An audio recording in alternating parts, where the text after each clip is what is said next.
चलिए आज एक ऐसी कहानी की बात करते हैं जो है तो बहुत पुरानी, पर उसकी सीख आज भी उतनी ही ताज़ा है। ये कहानी है ईमानदारी की, लालच की और उस असली दौलत की जिसे पैसों से नहीं बल्कि किसी के किरदार से, उसके चरित्र से नापा जाता है। तो सबसे पहले एक ऐसा सवाल जो इस पूरी कहानी की जड़ है। क्या गरीबी किसी को बेईमान होने का बहाना दे सकती है? इस सवाल को जरा मन में रखिएगा, क्योंकि कहानी इसी के इर्द गिर्द घूमती है। तो कहानी हमें ले चलती है आलमपुर नाम के एक गांव में। और ये कोई ऐसा वैसा गांव नहीं है। सोचिए, एक ऐसी जगह जहां सूरज जैसे आग उगल रहा है, जमीन सूखी पड़ी है और जिंदगी बस एक जंग बनकर रह गई है। और यहीं इसी मुश्किल माहौल में हमारी मुलाकात होती है बबलू से। बबलू जो एक गरीब मजदूर है, जिसकी मेहनत से घर में मुश्किल से 2 वक्त का खाना जुट पाता है। पर जानते हैं, गरीबी के बावजूद उसने एक चीज कभी नहीं छोड़ी, और वो थी उसकी अपनी ईमानदारी। अब देखिए, इस कहानी में ना 2 ऐसे किरदार हैं जिनकी सोच, जिनके उसूल एक दूसरे से बिल्कुल उल्टे हैं। एक तरफ है हमारा बबलू, हाँ गरीब है पर मेहनती है, ईमानदार है। और दूसरी तरफ है बलदेव सिंह, गांव का अमीर व्यापारी जो मानता है कि भाई मुनाफा कमाना है तो लोगों को ठगना ही पड़ेगा। यहीं से इन दोनों के बीच के टकराव की कहानी शुरू होती है। और बस इसी माहौल में कुछ ऐसा होता है जो बबलू की ईमानदारी का सबसे बड़ा इम्तिहान लेने वाला था।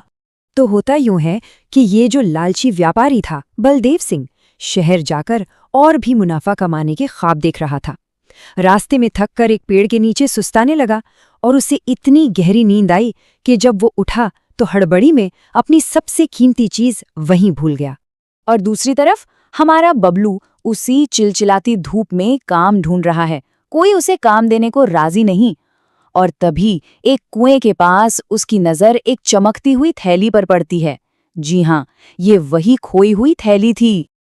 और जब बबलू ने कांपते हाथों से वो थैली खोली ना, तो उसकी आंखें खुली की खुली रह गईं। अंदर थे पूरे 50 सोने के सिक्के। सोचकर देखिए, एक ऐसे इंसान के लिए जिसने पूरी जिंदगी तंगी में काटी हो, ये किसी खजाने से कम था क्या? बबलू जब घर पहुंचा और राधा को ये थैली दिखाई, तो राधा की आंखों में एक चमक आ गई, एक उम्मीद जग गई।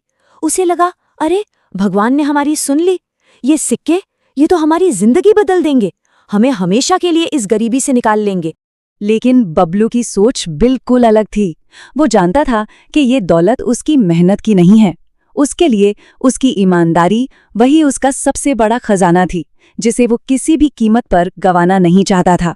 और बस यहीं से कहानी का असली संघर्ष शुरू हो जाता है। तो एक तरफ तो बबलू के मन में ये कश्मकश चली रही थी, पर अब कहानी में बाहर से भी कुछ ऐसा होने वाला था जो उसके फैसले को और भी ज्यादा मुश्किल बना देगा। अब उधर व्यापारी बलदेव सिंह अपनी थैली खोने से बौखलाया हुआ था। उसने पहले तो ऐलान किया कि जो भी थैली लौटाएगा उसे 10 सोने के सिक्के इनाम में मिलेंगे। पर गांव वाले उसकी आदत जानते थे, सब जानते थे कि वो कितना लालची है, तो कोई आगे नहीं आया। अब तो वो और परेशान हो गया और उसने हताश होकर इनाम बढ़ा दिया, सीधा आधे सिक्के यानी 25 सोने के सिक्के। और जैसे ही ये ऐलान बबलू के कानों में पड़ा, उसे पक्का हो गया कि ये थैली उसी व्यापारी की है। अब उसके मन में कोई दुविधा नहीं थी। उसने तय कर लिया कि ये थैली वो उसके असली मालिक को लौटाकर ही रहेगा।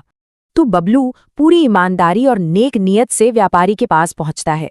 उसे लग रहा था कि वो एक बहुत सही काम कर रहा है, पर उसे क्या पता था कि उसकी इस नेकी का सिला उसे कैसे मिलने वाला है। और यहीं कहानी में एक ऐसा मोड़ आता है जिसकी किसी ने उम्मीद नहीं की थी। जैसे ही व्यापारी के हाथ में थैली आई, उसका लालच फिर से जाग गया।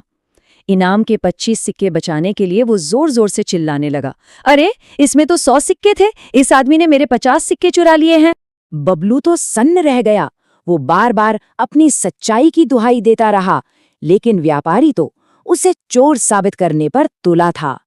बात इतनी बढ़ गई कि अब इसका फैसला राजा के दरबार में ही हो सकता था। तो राजा के सामने 2 अलग अलग बातें रखी गई। व्यापारी कह रहा था कि थैली में 100 सिक्के थे, 50 चोरी हो गए, और बबलू का बस यही कहना था कि उसे थैली में 50 सिक्के ही मिले थे। अब सच क्या है, झूठ क्या है, इसका फैसला राजा को करना था। अब ये जो राजा थे वो अपनी समझदारी और इंसाफ के लिए दूर दूर तक जाने जाते थे। उन्होंने दोनों की बातें बड़े ध्यान से सुनी और उन्हें व्यापारी की आंखों में लालच साफ साफ दिख रहा था। अब बारी थी इस कहानी के आखिरी हिस्से की, राजा के उस फैसले की जो मिसाल बनने वाला था। राजा ने क्या किया? उन्होंने व्यापारी के ही झूठ को उसी के खिलाफ एक हथियार बना लिया। उन्होंने फैसला सुनाया, व्यापारी, तुमने कहा तुम्हारी थैली में 100 सिक्के थे, तो जाहिर है ये 50 सिक्कों वाली थैली तुम्हारी हो ही नहीं सकती। और ये कहकर उन्होंने वो थैली बबलू को सौंप दी। बस व्यापारी अपने ही बिछाए जाल में बुरी तरह फंस गया। उसका लालच उसी पर उल्टा पड़ गया और उसे दरबार से खाली हाथ मुंह लटकाए लौटना पड़ा। लेकिन रुकिए, कहानी अभी खत्म नहीं हुई है। बबलू, जिसकी ईमानदारी पर अब तो राजा ने भी मुहर लगा दी थी, उसने एक और ऐसा काम किया जिसने सबको हैरान कर दिया। वो उन 50 सिक्कों को लेकर सीधा व्यापारी के पास गया और उसे लौटा दिए। क्यों? क्योंकि वो जानता था कि ये सिक्के उसके नहीं हैं। बबलू के इस काम ने ना उस लालची व्यापारी को अंदर तक हिलाकर रख दिया। उसे पहली बार अपनी गलती का एहसास हुआ। उसने बबलू से माफी मांगी और माना कि असली दौलत सोने के सिक्कों में नहीं, बल्कि बबलू जैसी ईमानदारी में है। और ये कहानी हमें वापस उसी सवाल पर लाकर खड़ा कर देती है जहां से हमने ये सफर शुरू किया था। बस अब नजरिया थोड़ा अलग है। सोचिए, क्या असली दौलत वो है जिसे हम गिन सकते हैं, या वो जो हमारे किरदार में होती है? और क्या वाकई गरीबी कभी भी बेईमानी की वजह बन सकती है? इस पर सोचिएगा जरूर।